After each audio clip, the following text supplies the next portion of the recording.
కృపగల యేసు నామములో శుభములు పలుకుతూ ఈనాటి బంగారు పరుగులో కొన్ని అంశాలు మనం ధ్యానించుకుందామండి.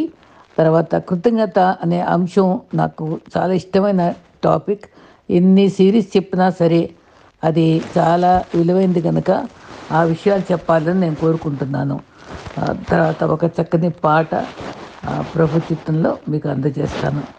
అయితే నేటి మెజారిటీ క్రైస్తవుల స్థితి ఎట్లుండాలో ఒక చక్కని భక్తులు చెప్పింది ఏంటంటే, సమయం ఉండి మందిరానికి రాలేకుండా ఉండకుండా సరిగ్గా కరెక్ట్గా సమయానికి వెళ్ళాలి. కన్నులుండి బైబిల్ చదవాలి, చెవులుండి వాక్యం వినాలి, మోకాళ్ళు బాగుండి మోకరించాలి, స్వరం బాగుండి పాటలు పాడాలి, ఆత్మ కలిగి ఉండి దేవుని ఆరాధించాలి, సంపాదన బాగుండి దేవునికి ఇవ్వాలి, దేవుని వల్ల మేలు పొంది సాక్ష్యం ఇవ్వాలి, సమృద్ధి కలిగి ఉండి ఏమి లేవని చెప్పి దరిద్ర స్థితి ఉండకూడదు, మరి ప్రేమించి యేసుక్రీస్తు ఎల్లప్పుడూ విడవకు ఉండాలి. ఈ అనుభవాలు మనకు తప్పకుండా ఉండటం చాలా అవసరం. అయితే ఈ లెంట్ డేస్లో 40 దినాలు ఉన్న అనుభవాలు చూస్తున్నాం కదా. దాంట్లో 40 ప్రత్యేకత 6 అంశాల్లో ఎలా ఉందంటే, జలప్రళయం తర్వాత వర్షం కురిసిన కాలం 40 దినాలు, మోషే ఉపవాసం చేసిన కాలం 40 దినాలు, ఇశ్రాయేలీయులు కానాను వేగు చూసిన కాలం 40 దినాలు, ఏలియా ఉపవాసం ఉండి ప్రయాణించిన కాలం 40 దినాలు, ప్రభు ఉపవాసం చేసిన కాలం 40 దినాలు, ఆరోహణానికి ముందు క్రీస్తు ప్రత్యక్షమైన దినకాలము 40 దినాలు. తర్వాత నమ్మకమైన, గౌరవమైన, ప్రాణమైన, ఒకసారి పోతే తిరిగి రావని చెప్పుకుందాం. బ్రతకడం గొప్ప కాదు, కానీ నిజాయితీగా బతకడమే చాలా గొప్ప. అయితే మన జీవితాల్లో సమున్నత లక్ష్యాలు నిర్దేశించుకోకపోవడం కూడా నిజంగానే అది మంచిది కాదు. లక్ష్యాలు ఉంచుకోవాలి, ఉన్నతంగా ఉండాలి. తర్వాత వైఫల్యాలు ఎదురైనా భయపడకూడదు, వాటి నుంచి పాఠాలు నేర్చుకోవాలి. భయపడితే ఈ ప్రపంచంలో బ్రతకలేము. అందుకే భయపడరాదు క్రీస్తు విశ్వాసి, భయపడే దిగులు పడరాదు అని 366 సార్లు దేవుడు మనకు అభయం ఇచ్చాడు. రోజుకొకటి. కొత్త దారిలో నడిచేవారే ఈ విజ్ఞాన యుగంలో విజేతలు అవుతారు. అందరూ నడిచే బాటలో వెళితే వెనుకే ఉండిపోతాం. కొత్త దారి వెతుక్కోవాలి. ఆ బాట నేనే మార్గము సత్యమని చెప్పిన క్రీస్తునే వెంబడించాలి. మరట 3 విషయాలు చాలా చక్కగా వివరించారు. ఎవరి కోసం ఆగవు: సమయము, మరణము, వినియోగదారుడు. 3 విషయాలు జీవితంలో ఒకేసారి వస్తాయి. తల్లి, తండ్రి, యవనం. ఈ ముగ్గురిని గౌరవించాలి. తల్లి, తండ్రి, గురువు. 3 విషయాల నుంచి రక్షించుకుంటూ ప్రయత్నించాలి: చెడు స్నేహాలు, స్వార్థము, విమర్శ. 3 విషయాలు గుట్టుగా ఉండాలి: ధనము, స్త్రీ, భోజనం. 3 విషయాలు ఇతరులకు ఎవ్వరూ దొంగలించలేరు: తెలివితేటలు, చరిత్ర, నైపుణ్యము. 3 విషయాలు ఎప్పటికి మరవకూడదు: రుణము, బాధ్యత, వ్యాధి. అన్నిటికంటే ముఖ్యంగా 3 విషయాలపై మనసు పెడితే ప్రగతి సాధిస్తాం: దేవుడు, శ్రమ, విద్య. దేవుణ్ణి మనం ఎక్కువగా ధ్యానించుకునే అవసరత మనకెప్పుడు ఉంచుకోవాలి. మరి దేవుడు మనల్ని ఎంతగానో మరి ఆదరిస్తూ ధైర్యపరుస్తూ నడిపిస్తున్నాడు కదా. ఉపవాసం చేస్తూ భోజనాన్ని ధ్యానించడం కంటే భోజనం చేసి భగవంతుని ధ్యానించడమే ఉత్తమము. కాబట్టి ఉపవాసము లక్షణంగా చేయాలి. ఎక్కడ అహంకారం ఉంటుందో ప్రారంభమవుతుందో అక్కడ మనిషి పతనం అయిపోతాడని గుర్తుపెట్టుకోవాలి. పిల్లలకు కూడా మనకు మంచి నేర్పాలి. ఇంద్రియ నిగ్రహాన్ని, మదో నిగ్రహాన్ని నేర్పాలి. అప్పుడు నిగ్రహించగలిగితే వారి జీవితంలో వారు దైవభక్తితో ముందుకు సాగిపోతారు. తర్వాత ఒక ఇంతకుముందు చెప్పిందే మళ్ళీ చెప్తా. ఒక ఆలోచన నాటితే అది పనిగా ఎదుగుతుంది. ఆ పనిని నాటితే అది అలవాటుగా ఎదుగుతుంది. ఒక అలవాటు నాటితే అది వ్యక్తిత్వంగా ఎదుగుతుంది. ఆ వ్యక్తిత్వం బట్టి మన జీవిత ధ్యేయాలు ఉంటాయి. కాబట్టి విలువైన క్రైస్తవ విశ్వాసిగా మంచి విజ్ఞతతో మనం వ్యక్తిత్వాన్ని కాపాడుకుంటాం చాలా అవసరం. అయితే మరి కృతజ్ఞత గల అనుభవం చూస్తే మన బైబిల్లో చాలా వరకు దావీదు జీవితమే మనకు ముందు ఎదురవుతుంది. సౌలు, దావీదు కూడా ఇద్దరు కూడా మరి ఇద్దరు రాజుల్ని మరి అభిషేకించిన అనుభవాలు చూస్తున్నాం. ఇద్దరు కూడా వారు ఒకళ్ళు అబద్ధులయ్యారు, ఒకళ్ళు నేరసిల్లిపోయారు. మరి చాలామంది ప్రారంభించిన ఆత్మీయత, ఆధ్యాత్మికత తగ్గిపోయిన అనుభవంలోనే దావీదు ఫ్యామిలీ ప్రబలింది.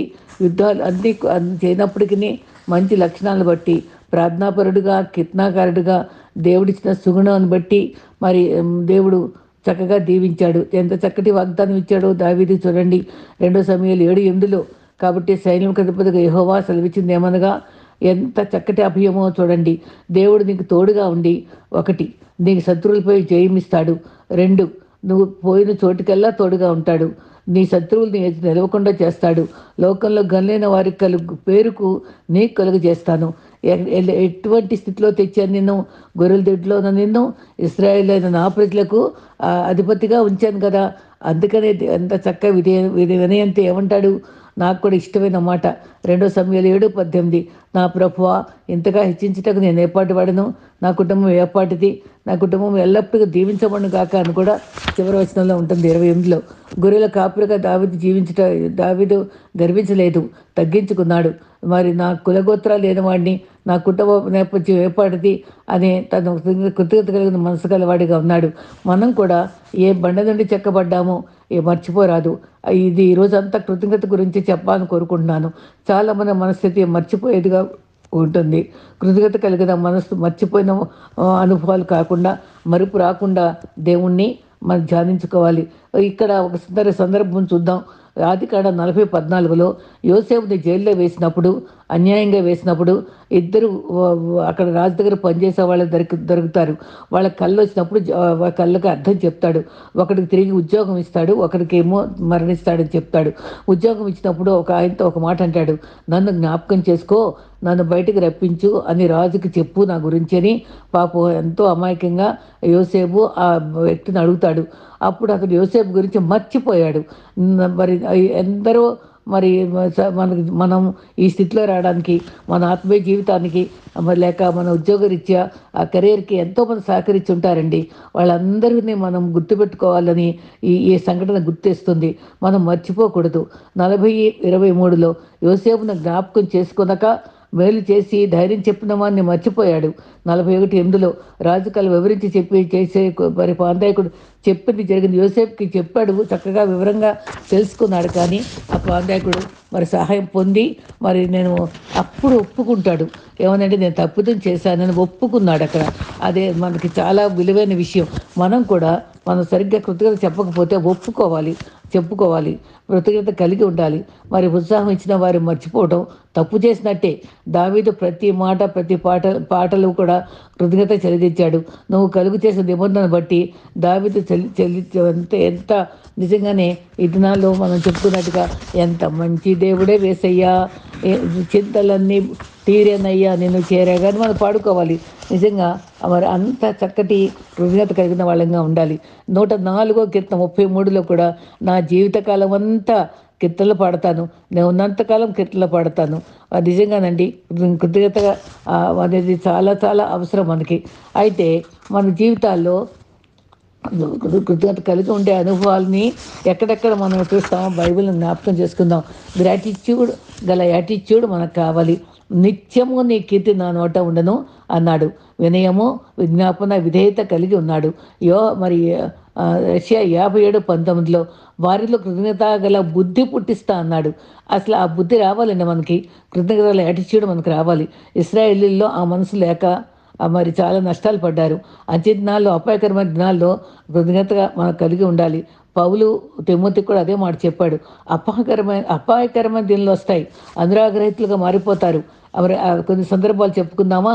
మొర్దెకై మాటల్లో మౌనంగా ఉండే సమయం కాదు, కృతజ్ఞతగాల బుద్ధి కావాలి మనకని చెప్పి మరి ఎస్తేరుకు కూడా జ్ఞాపకం చేస్తాడు.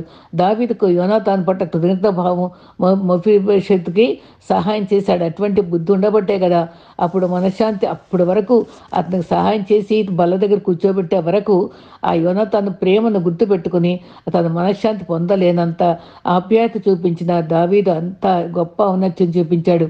మరి ఒకసారట ఒక టీచరు ఒక పేదవానికి సహాయం చేసి తర్వాత చేసి మర్చిపోయాడు. ఆయన అబ్బాయి బాగా బాగుపడి అమెరికా వెళ్ళిపోయి సంపాదించిన తర్వాత కొన్ని సంవత్సరాలు తిరిగి వస్తే ఆ టీచర్ చనిపోతాడు. వాళ్ళ కుటుంబం ఉండిపోద్ది. అది అప్పులు పాలైపోయి అద్దె కూడా కట్టలేని స్థితిలో ఉన్నప్పుడు, ఆ ఇంట్లో పడుకున్నప్పుడు అక్కడ పరిస్థితి గమనించి అయ్యో ఇంత బాధలో ఉన్నారా అని చెప్పి వెంటనే అద్దె కట్టి ఆ ఇల్లు అమ్మటానికి సిద్ధంగా ఉంటే 25 లక్షలు పెట్టి ఆ ఇల్లు తనే కొని తన వారికి అప్పచెప్పి ఎంతో కృతజ్ఞత చూపించి మరి ఎంతో దీవెనకరమైన వ్యక్తిగా మిగిలాడు. అంత కృతజ్ఞత ఎంతమందికి ఉంటుందండి? మరి రాజును ప్రాణాపాయ నుంచి తప్పించిన మొర్దెకై విషయంలో కూడా మేలు చేసినందుకు ఘన సన్మానం ఇవ్వాలని తెలియకుండానే అతనికి చేసిన పనికి దేవుడు గుర్తుపెట్టుకొని తన ఘనత వచ్చే రీతిగా దేవుడు దీవించలేదా? థ్యాంక్ఫుల్గా మరి రాజు కూడా తనకి సన్మానం చూస్తాం. మన జీవితాల్లో కూడా ఎవరికి మేలు చేసినా దేవుడు అత్యుంచుకోడు, తప్పకుండా దానికి తగిన ప్రతిఫలం ఇస్తాడు. తర్వాత మరి దావీదు మరి నాబాలు జీవిత సందర్భంలో వాడిని చంప చూసినప్పుడు అది తప్పకుండా మరి అది తప్పించినటువంటి అనుభవాన్ని బట్టి అబిగయలు కృతజ్ఞతతో ఎన్ని వస్తువులు ఇస్తుందండి, సాగిలు పడుతుంది. ఎంత థ్యాంక్ఫుల్గా తను గబగబా వెళ్ళి తనకు చక్కటి మాటలు చెప్పి తన ఊరట కలిగించడం మనం గమనిస్తాం. అలాంటి మంచి మనసు కలిగి ఉండాలండి. కృతజ్ఞతగా ఉంటే బుద్ధి వర్ధిల్తాం. మేలు పొందిన వ్యక్తి పట్ల కృతజ్ఞత కలిగి ఉండాలి. మరి బెర్జిల్లై అప్పుడు దావీదుకు చేసిన ఆహార పదార్థాలు ఇచ్చి చేసినందుకు కృతజ్ఞతగా తన కొడుకుని తప్పకుండా వాళ్ళని చూడు బాబు అని ఎంతో చక్కగా దాన్ని జ్ఞాపకం చేస్తాడు. నిజంగా కరోనా టైంలో ఆదరించే వ్యక్తులు చాలామంది మరి ఆదరించే వాళ్ళు లేక సొంతోళ్ళు కూడా ముట్టుకోవడానికి భయపడి చనిపోయారు. కొందరైతే ధైర్యం చేసి వాళ్ళని ఆదరించిన వాళ్ళు ఉన్నారు. కన్నీటితో గడిపిన వారికి కృతజ్ఞత చూపలేని వారిని బట్టి నిజంగా వాళ్ళు ఏడ్చి మరణించడం జరుగుతుంది. నిజంగా మంచి మాటలు మరల్ సపోర్టు ఇవ్వలేకపోతే మరి ఒక భక్తుడికి వారి పట్ల ఇద్దరికి కరోనా వచ్చినప్పుడు వాళ్ళ సంఘస్థులు ఎంతగానో వాళ్ళని ఆదరించి మీలాంటి భక్తులు కావాలి మాకని వాళ్ళు తెగించి వాళ్ళు చాలా ప్రాణత్యాగం చేసి వాళ్ళని బతికించుకుని ఎంతో ఖర్చు పెట్టుకున్నారట. ఆయన ఎంత కృతజ్ఞతతో సేవ చేశాడో, ఎంత మంచి మాటలు చెప్పాడో చెప్పలేను. నిజమే, మా తగిన సమయంలో సహాయం చేసినప్పుడు ఎవరూ మర్చిపోలేము. దావీదు కూడా ఒక తెగకు పట్టణంలో వారికి శత్రువులకి మరి మరి సహాయపడ్డాడట. వారి శత్రువులకు అప్పగించకుండా ఆ జనాంగాన్ని సహాయపడ్డాడట. అప్పుడు దేవుడిని సంప్రదిస్తే వాళ్ళే దావీదుకి ఎదురు తిరిగినప్పుడు నిన్ను అప్పగిస్తారు వాళ్ళే అని చెప్పినప్పుడు వాళ్ళ కృతజ్ఞత లేదని దేవుడు జ్ఞాపకం చేశాడు. అటువంటి స్థితి మనం ఉండకూడదు. మరి ఒకసారి మరి ప్రేమ కొరడాలతో కొట్టిన వాక్యమైన ఔషధంతో గాయాలు కట్టువాడు దేవుడే అని ఒకడు వ్యక్తులు అన్నాడు. కృతజ్ఞతగా దేవునితో సేవించి భక్తులు మరి ఒకసారి సౌలు జీవితంలో కూడా 38 ఏళ్ల క్రితం ఒక మేలు చేసినందుకట వాళ్ళు చచ్చిపోయి అక్కడ వేలాడి తీసినప్పుడు వాళ్ళు వెళ్ళి ఆ శవాన్ని తీసి వాళ్ళ సమాధి చేయడం జరిగినప్పుడు దావీదు తెలుసుకొని వాడిని దీవించాడట. ఎంత చక్కని థ్యాంక్ఫుల్గా ఉన్నారని. నిజమే, మనం అటువంటి సందర్భాలన్నీ బైబిల్లో ఎన్నో కోకొల్లలు. క్రైస్తవ జీవితంలో ఉన్న లక్షణాలు కావాలంటే ఆలోచన విధానంలో కృతజ్ఞత కలవాలి. పగ తీర్చుకునే హృదయం మనకి ఎప్పుడూ ఉండకూడదు. మనం మంచి మనసుతో ఉండాలి. ఒక వ్యక్తి మేలు పొందితే జీవితం అంతా ప్రేమించగలగాలి. ఆత్మీయ జీవితంలో కూడా భక్తి సాధన చేయడంలో కూడా థ్యాంక్ఫుల్గా ఉండాలి. ఆత్మీయంగా ఎదగాలంటే ఈ భావం ఉండాలి. అందుకనే కొలస్సీ 4:2 ప్రార్థన యందు నిలకడగా ఉండి కృతజ్ఞత గలవారే మెళుకుగా ఉండాలి. మరి కృతజ్ఞత అనే భావం అంటే 2 రకాలు ఉంటుంది. మనిషికి ఉండే కృతజ్ఞత, దేవుని పట్ల ఉండే కృతజ్ఞత. దేవుడు చేసిన మేలుకే మనం తప్పకుండా ప్రేమ చూపించాలి. మరి బాధల్లో కష్టాల్లో మన మనుషుల్ని చేసిన మేలు మర్చిపోకూడదు. 103వ కీర్తనలో చక్కగా చెప్తాడు దావీదు తన జీవితంలో జరిగిన సంఘటన అనుభవాలను. నా ప్రాణమా తనతో మాట్లాడుకుంటాడు ఒంటరిగా, యెహోవాను సన్నుతించు, ఆయన చేసిన ఉపకారాల్లో దేన్ని మరువకు. మనకు ఆయన ఎన్నో మేలు చేశాడు. ఆయన ఉపకారాలన్నీ జ్ఞాపకం చేసుకొని స్తుతించుకోవాలి. ఒంటరిగా ఉన్నప్పుడు ఎక్కువ ఎన్నోసార్లు అపాయాల్లో మరి అరణ్యంలో కాపాడమని దేవుడిని అడుక్కున్నాడు. మర్చిపోకుండా థ్యాంక్స్ చెప్పుకున్నాడు. అంతరంగంతో చెప్పుకున్నాడు. దావీదు కుమారుడు మరణించిన తర్వాత తిరుగుబాటుకు మరి ఎన్నో మేలు చేశావు. మరి దేవుని దావీదు కుమారుడు ఎన్నో రకాల వ్యతిరేకించినప్పటికీ ఆయన చూపిన సహనం ఎంతో గొప్పది. నీ చిత్తము ప్రభువా అనుకున్నాడు. దేవుని కృతజ్ఞత చూపించాడు. తర్వాత యోనతాన్ని బట్టి ఉపకారం చేయటకు ఎవడన్నా ఉన్నాడా అని చక్కగా ఆలోచించుకున్నాడు. మరి నేను ఈ స్థితిలో ఉండటకు సహాయపడిన సౌలు కుమారుడు యోనతాను గొప్ప స్నేహితుడు మరణించాడు. ప్రతి మెట్టు ఎక్కుటకు ఎవరు సహాయపడ్డారో అని తలంచుకొని రాజుగా ఆలోచించి వెంటనే తను పిలిపించి ఎంక్వైరీ చేసి తన బల మీద కూర్చోబెట్టుకున్నాడు సీబా ద్వారా. అదే నమ్మకమైన కృతజ్ఞతకు ఆ దావీదు చూపినటువంటి గొప్ప ప్రేమ, మరి యోనాతాను కుమారుడు పట్ల చూపిన దయ గొప్ప ఉదాహరణ. మరి కుక్క వంటి వాడినైనా నాపై ఎంత దయ చూపుటకు అని ఎంత చక్కగా తన కృతజ్ఞత చూపించుకున్నాడండి. థ్యాంక్ఫుల్గా ఎక్స్ప్రెస్ చేశాడు. మరి కుంటివాడైనా సరే ఎంత మంచి మాటలు చెప్పాడు. అక్కడ బల్ల వద్ద కూర్చోబెట్టుకున్నాడు. ఒకటో దశలోని 5:18లో ప్రతి విషయమందు కృతజ్ఞతాస్తుతులు చెల్లించాలి, ఇలాగు చేయుట దేవుని చిత్తము. మనం ఎందుకు ఇలా కృతజ్ఞత చేయాలంటే ఆయన చిత్తం. యేసుక్రీస్తు మరి ఈ విషయంలో కృతజ్ఞత చెల్లిస్తే దేవుని చిత్తం జరిగించినట్లే మనం. కీర్తనలు 69:31 కీర్తనతో మరి స్తుతిస్తాను, కృతజ్ఞత చెల్లిస్తాను. కృతజ్ఞత చెల్లించే వాళ్ళే దేవుని ఘనపరిచేవాళ్ళు. నన్ను ఘనపరిచేవాడిని నేను ఘనపరుస్తాను, తృణీకరించే వాళ్ళని తృణీకరిస్తాను. 31లో ఎందుకంటే కొమ్ములు డెక్కలు గల కోడి కంటే అది యెహోవాకు ప్రీతికరము. మరి ఎంత ప్రీతికరమైంది స్తుతి, కృతజ్ఞత దేవునికి ఇష్టమైంది. గతంలో వారి తగినట్లుగా మేకలు, గొర్రెలు, కొమ్ములు అన్నీ వాళ్ళు అర్పించేవాళ్ళు కదా. ఇప్పుడు మన జీవ ఫలంతో ఆయన మనం స్తుతించడం చాలా అవసరం. బల్ల కంటే కృతజ్ఞత తెలపడం ఎంతో దేవుడు ఇష్టపడతాడు.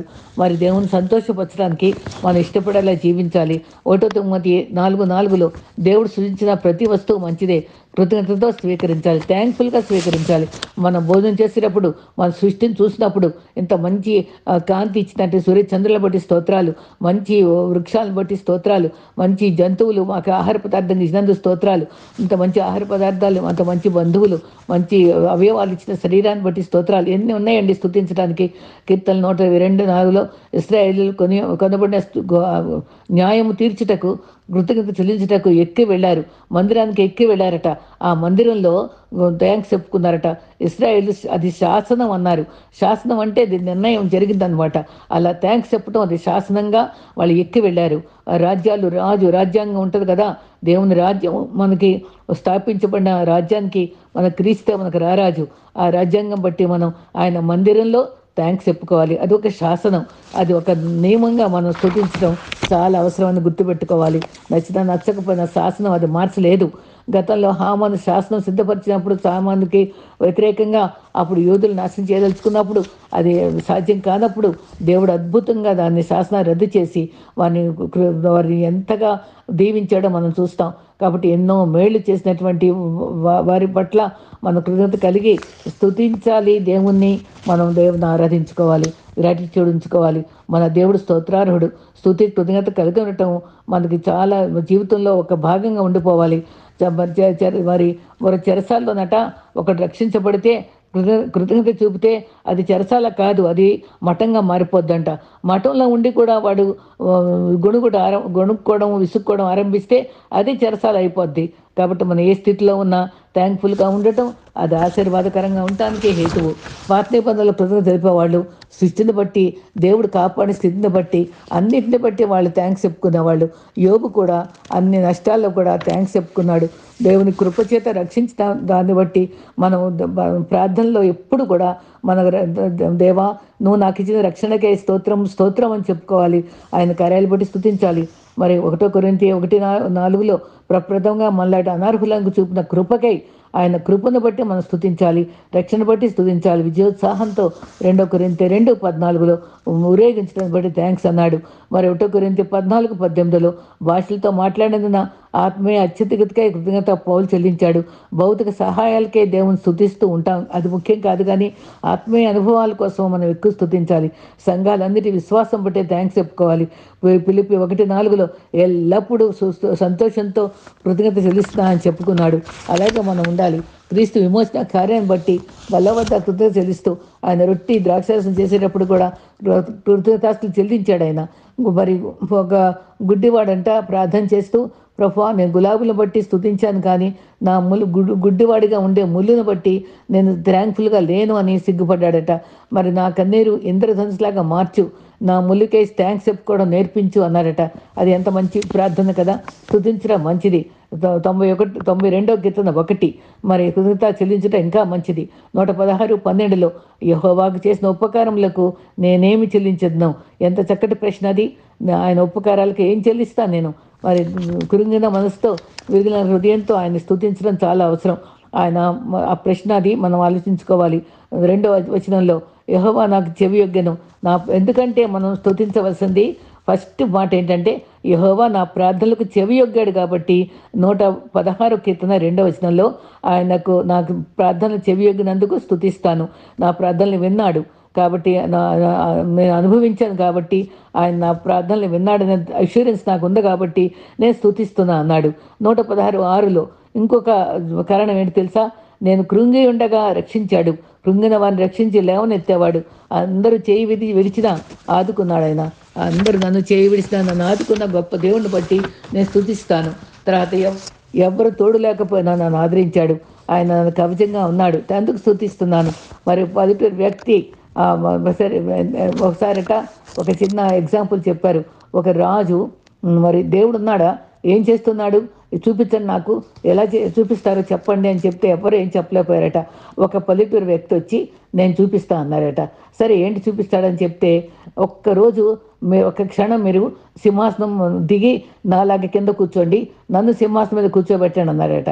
ఆశ్చర్యపడి సరేలే చూద్దామని అలాగే కూర్చున్నాడట. అప్పుడు ఒక దీపం తెమ్మన్నారట. ఆ దీపం వెలిగించారట.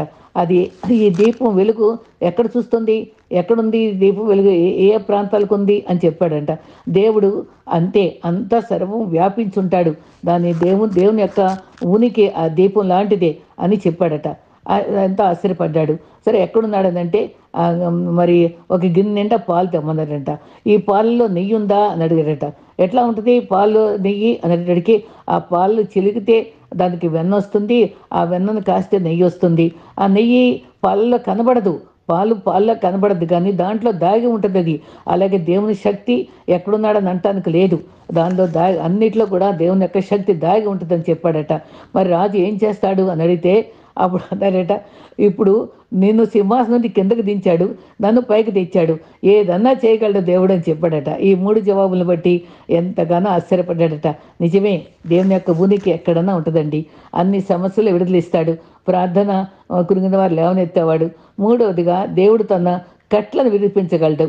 116 కీర్తనలో ఈ 3 మాటలు ఉంటాయి. ప్రార్థన వింటాడు, కృంగిన వారు లేవనెత్తుతాడు, మూడవది కట్లు విప్పుతాడు. అందరిలో ఎన్నో బంధకాలు ఉన్నాయి. అప్పులు, బాధలు, రోగాలు, మారుమనసు పొందని బిడ్డలు, కోపాలు, అసూయలు, త్రాగుళ్ళు, బంధాలు, ఇవన్నీ అట్లు కూడా విడిపించే శక్తిమంతుడు.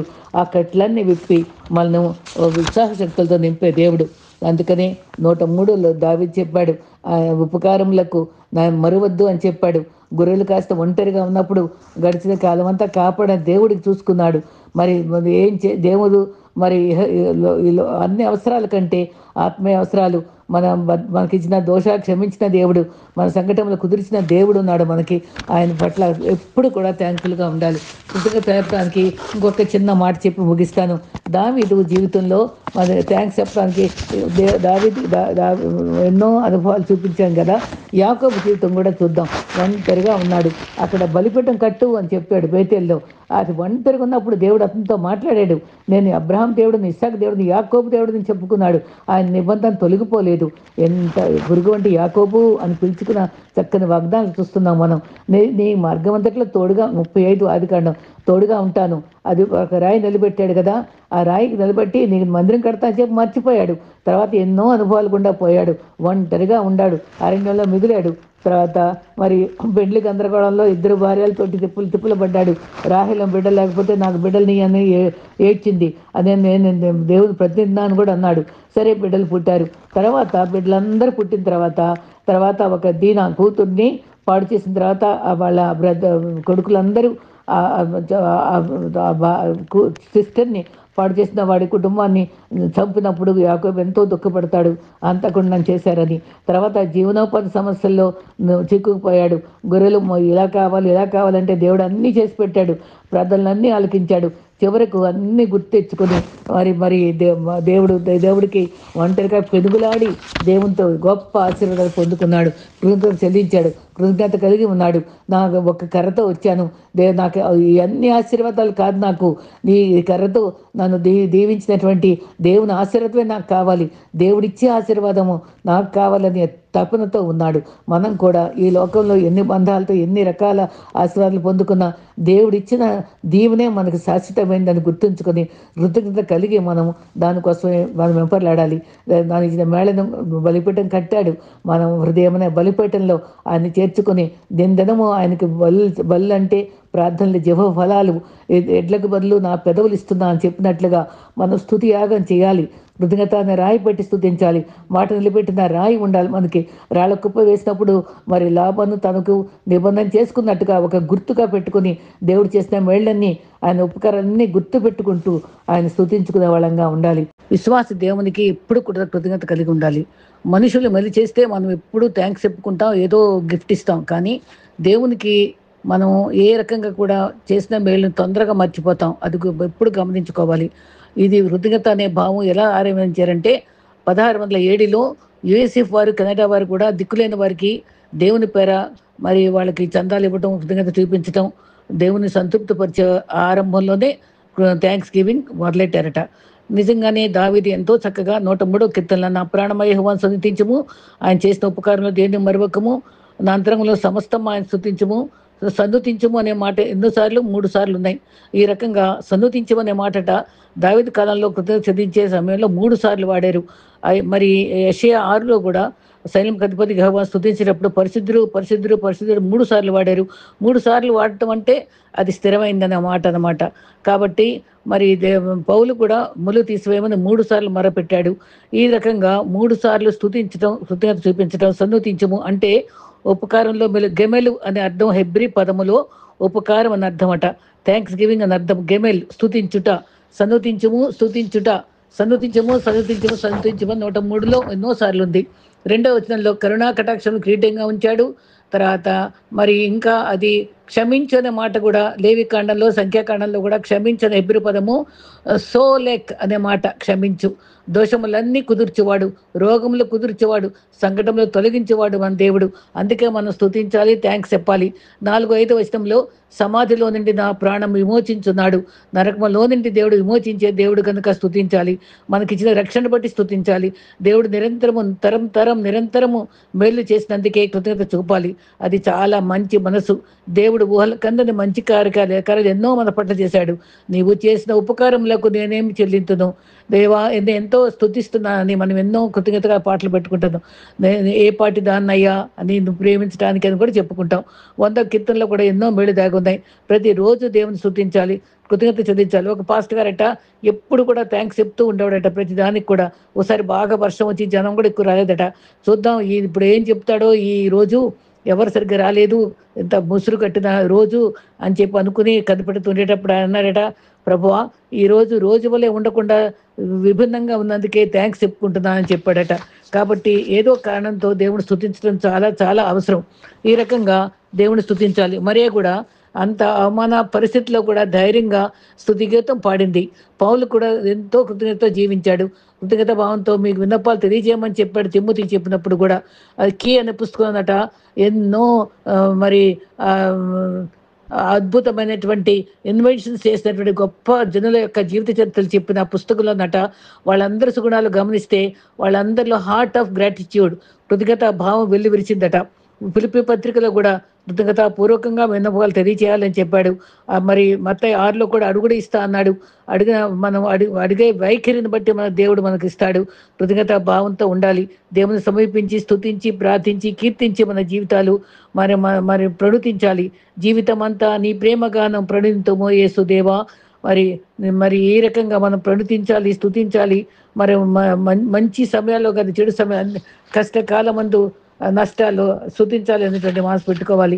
ఒక విధంగా చెప్పాలంటేదంట మనము 3 స్థలాలకు వెళితే మన కృతజ్ఞత భావం పెరుగుద్దట. ఎక్కడంటే హాస్పిటల్కి వెళ్తే రోగస్తుల మధ్య చూసినప్పుడు ప్రభువా నువ్వు ఇచ్చిన ఆరోగ్యంకే స్తోత్రం, నడవగలిగిన కృపకే స్తోత్రం, తినగలిగిన కృపకే స్తోత్రం, వాకరు కర్ర లేకుండా నడుస్తున్నందుకే స్తోత్రం అని స్తుతించగలం. అంతేకాదు మరి మన జైలుకి వెళ్ళి మనం చూస్తే అక్కడ బందీలుగా ఉండి స్వేచ్ఛ లేని వారిని చూస్తే ఇంత స్వేచ్ఛ ఇచ్చావు, ఇంత మంచి కుటుంబాలను ఇచ్చావు, ఆనందించే గడియలను ఇచ్చావు, మంచి ఉద్యోగం ఇచ్చావు అని స్తుతించగలం.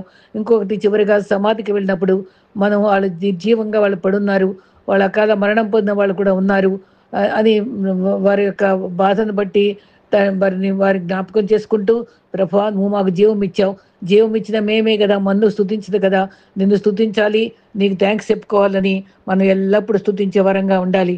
దేవుని కృపలో కృతజ్ఞత భావం కలిగిన వాళ్ళు దినము స్తుతించడానికి ఇష్టపడేవారిగా ఉంటారు.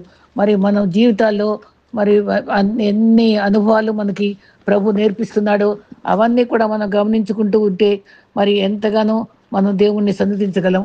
మరి విశ్వాసంలో ఉండదగ్గ లక్షణాలు ఏముంటాయి?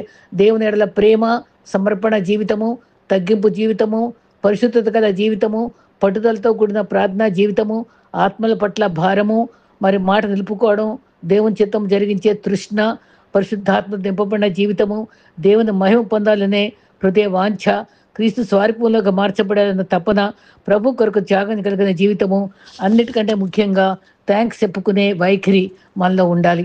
అది మనం డెవలప్ చేసుకుందాం. మరి ఈ 2 భాగాల్లో ఉండే ధ్యానాలన్నీ తలపోసుకొని ప్రభువుని సమీపిద్దాం, ఆయన్ని సేవిద్దాం, ఆయన రాకడ కొరకు సిద్ధపడదాం, నిత్య మార్గంలో నడుద్దాం. ప్రభు కృప మనందరితో ఉండుగాక. ఆమేన్.